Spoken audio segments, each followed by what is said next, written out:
कि यहाँ कौन कितना अच्छे से बना रहा है, क्या रूप बना रहा है, कौन कितना अच्छे से बोल रहा है, वो सब नहीं।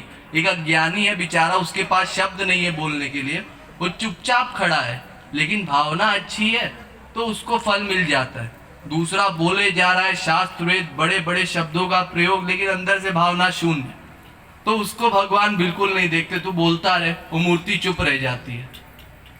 तो ऐसे ही हमको समझना है। जो आपने दूसरा प्रश्न भी बोला वो भी इसी से रिलेटेड है कि भावना का मेन महत्व होता है, हमारी भावना सही हो।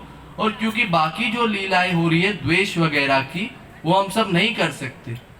वो भी महापुरुष लोग थे जो ऐसी लीला कर रहे हैं, लेकिन हमारे मन का अटैचमेंट हो जाए, जान के हो अनजाने में हो, इसीलिए बोला जाता है कि कैसे भी हम मन का अटैचमेंट कर ले, कोई चीज देख करके कर ले, क्योंकि असली प्रेम जो है वो तो गुण रहितम है, कामना रहितम है। तो हमसे कोई बोले कि भाई गुण ना देखो, कामना ना देखो, हम प्रेम नहीं कर पाएंगे। हम तो यही सब चीजें देख के प्रेम करते हैं, तो उस प्रेम का भी हमको वही फल मिल जाएगा। और जब असली प्रेम मिलेगा तो गुण रहितम कामना रहितम अपने आप हो जाएगा। ये चाहे श्याम सुंदर कैसे भी हो, हमारा मन उनमें लग जाएगा। ये शुरू शुरू में होता है। आपको किसी में प्रेम है, वो हमेशा मिठाई बोले तभी प्रेम रहेगा, जरा सा हड़का दे हमारा प्रेम समाप्त हो जाता है। शुरू शुरू की अवस्था है, लेकिन धीरे धीरे आगे बढ़ते हैं तो हमको हर झांकी अच्छी लगती है। वो प्रेम हमारा लक्ष्य है कि प्रियतम की हर झांकी हमको अच्छी लगे। तो इसीलिए कहा गया है कि आपकी कैसी भी मंशा हो, सही पर्सनैलिटी में आपका अटैचमेंट हो जाए, उसका फल हमको मिलता है। लेकिन हमको कोशिश करनी है कि हमारी मंशा सही हो, अच्छी हो, क्योंकि अभी द्वेष को लेकर के हम भगवान की भक्ति नहीं कर पाएंगे, हमारा वो गलत भाव हो जाएगा। इसलिए सही मंशा से भगवान की भक्ति करनी है। राधे राधे। एक मिनट, हमारे नीलमणि कृपालु जी महाराज की माता जी दाहिने बैठी हैं, हम चाहेंगे आप लोग एक बार तालियों से स्वागत करेंगे उनका। हमारे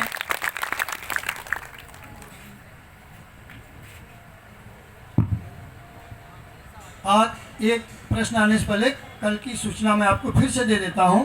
कल 6 बजे से हमारा ये सत्संग का कार्यक्रम चालू होगा। महाराज जी सबको रक्षा बांधेंगे। इसके बाद हमारे पंचमूल जगत गुरु श्री कृपालु जी महाराज की प्रतिमा और हमारे जुगल सरकार की प्रतिमा का हम अभिषेक करेंगे, सभी लोगों को अवसर मिलेगा। इसके बाद महाराज जी सबको टीका लगाएंगे। फिर हम लोग ब्रज की होली खेलेंगे फूलों के साथ। आपको बता दें, कोई शुल्क नहीं है, कोई दक्षिणा नहीं है। आप भारी से भारी मात्रा में, भारी से भारी संख्या में यहाँ आइए और इस जो कल का हमारा समापन समारोह है उसमें भाग लीजिए। और महाराज जी को हंसते और रोते हुए, हंसना छोड़ना बड़ा मुश्किल काम होगा कल का। आज ही मन बड़ा दुखी हो रहा है कि कैसे ख़त्म हो गया आज ही। कल हंसते हंसते उनको विदा करेंगे और आप लोगों को हम हंसते हंसते विदा करेंगे। आप लोग अधिक से अधिक संख्या में अपने पड़ोसियों को, अपने रिश्तेदारों को, जितना भी अधिक संख्या में हो सके सबको लेके आइए। और महाराज जी से मिलने का एक ही माध्यम है आपके पास। मैं सब मुझको नहीं जानते, बहुत सारे कम लोग जानते हैं। आप हमारे कार्यालय में फॉर्म भर दीजिए, अपना केवल मोबाइल नंबर और नाम दे दीजिए। जब भी हमारे महाराज जी का यहाँ पे कोई भी सत्संग होगा, कीर्तन होगा या किसी भी प्रकार का उनका आगमन होगा तो हम आपको सूचित करेंगे।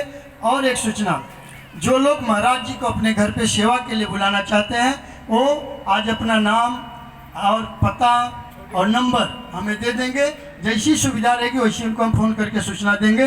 राधे राधे। आगे का जिसका प्रश्न है। और किसी को कोई प्रश्न पूछना है?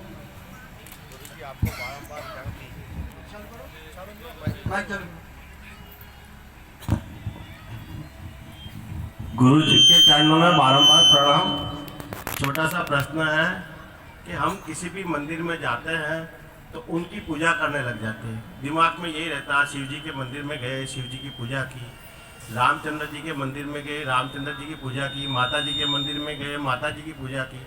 कुछ टाइम मुझे ऐसा लगता है कि आज किसी प्रोग्राम में भी जाते हैं, कहीं पे भी भक्ति में जाते हैं तो उनकी पूजा करने लग जाते हैं। दिमाग में आ जाता है कि हम उन्हीं की पूजा करें, तो ये हमारे एक दिमाग में चक्रव्यूह चला जाता है। और दूसरा ये है कि घर में भी हम हर भगवान की मूर्ति रखते हैं, तो ऐसे बोलते हैं एक के साधे सब सजे, सब साधे सब जाए। क्या सबको साधने से अपना कभी कोई काम, सब बोलते हैं कि जो कोई काम होने वाला जो होता नहीं है, कि एक कोई साधु, जैसे आपने अभी बताया 10 फीट का खड्डा खोदते खोदते 100 खोद दिए तभी पानी नहीं आया, उसी तरह से अब हमारा मन भी उस तरह विचलित हो जाता है। तो इसके लिए क्या करना चाहिए? एक ही भगवान को भजना चाहिए, वो कैसे होता है? हो ही नहीं पाता है ये।